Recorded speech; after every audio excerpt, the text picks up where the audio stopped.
Pip thought he was visiting a quiet island, but Madagascar was ready to destroy him. First stop, a lemur dance circle, and Pip didn't stand a chance. The lemurs, with their wild eyes and even wilder dance moves, pulled him right into the middle of the chaos. Pip tried to keep up, his little penguin feet tapping nervously, but then the spinning started. He spun and spun and spun some more, becoming a black and white blur until he slammed headfirst into a giant baobab tree. The lemurs just kept dancing. Then a chameleon decided Pip needed a makeover. This little reptile crawled onto Pip's head and started cycling through colors like a faulty traffic light. First red, then blue, then a shocking neon green. With every color change, Pip became a walking, waddling rainbow. The other animals just stared, completely mesmerized. Pip the penguin had officially become Pip the disco ball, and then the creature with the longest finger in the world showed up. An AA, perched silently in the trees, reached out with its unnervingly long, bony finger and gave Pip a gentle poke on the head. Pip let out a scream that echoed through the jungle and immediately started rolling down a hill, desperate to escape the terrifying digit. Pip, still dizzy, followed some strange, melodic noises through the thicket, and stumbled right into a lemur opera. A group of Indras were sitting on a branch, letting out these incredibly loud, haunting calls. Pip, feeling a bit of musical inspiration, decided to join in. He took a deep breath and tried to copy them, but all that came out was a high-pitched squeak that sounded like a broken flute. The Indras were so shocked, they fainted dramatically, one by one. Hoping to find a quieter spot, Pip discovered a forest of hollow baobab trunks. He saw a group of cificas bouncing off them like acrobats. It looked fun, so he gave it a try. He bounced once, twice, and on the third bounce, got launched like a cannonball straight into a giant bush of leaves.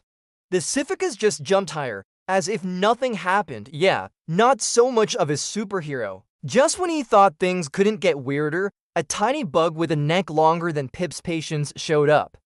A giraffe weevil climbed right onto Pip's head and started using his beak like a joystick, steering him around the forest floor.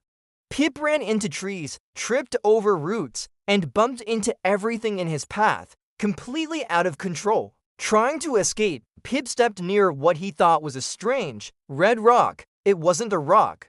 It was a tomato frog, and it immediately inflated like a big, angry balloon.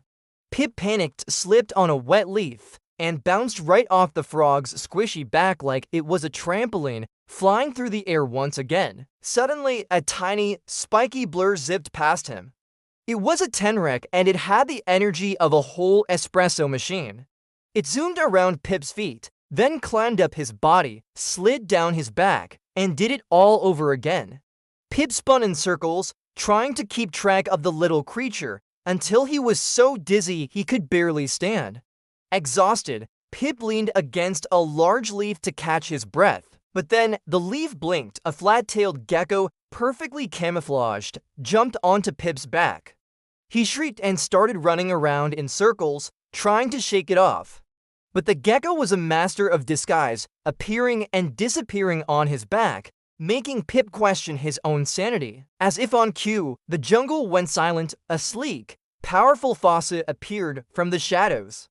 Pip froze, convinced his time was up. But the fossa just tilted its head, thinking this strange, colorful, leafy penguin wanted to play. It took off running, with Pip clinging to its back like a surfboard. They zipped through vines and branches at incredible speed until Pip was unceremoniously dumped into a giant pile of fruit. He was a sticky, colorful mess, but at least he was alive. He wandered into a clearing and found himself in the middle of a zebu herd. And of course, that's when a stampede started. Pip ran for his life, flippers flapping wildly. But just as he was about to get trampled, a gentle zebu calmly scooped him up with its horn and placed him safely to the side. Honestly, the nicest animal he met all day. Finally, Pip stumbled out of the jungle. He was a wreck, wearing a lemur tail like a scarf, still covered in chameleon stripes, and decorated with a gecko's leaf camouflage. He stood tall, raised a flipper in a triumphant wave. and then immediately tripped over a tiny root, face planting straight into a puddle of mud. If you want to see more of Pip's chaotic adventures, make sure to like and subscribe for more. Thanks for watching.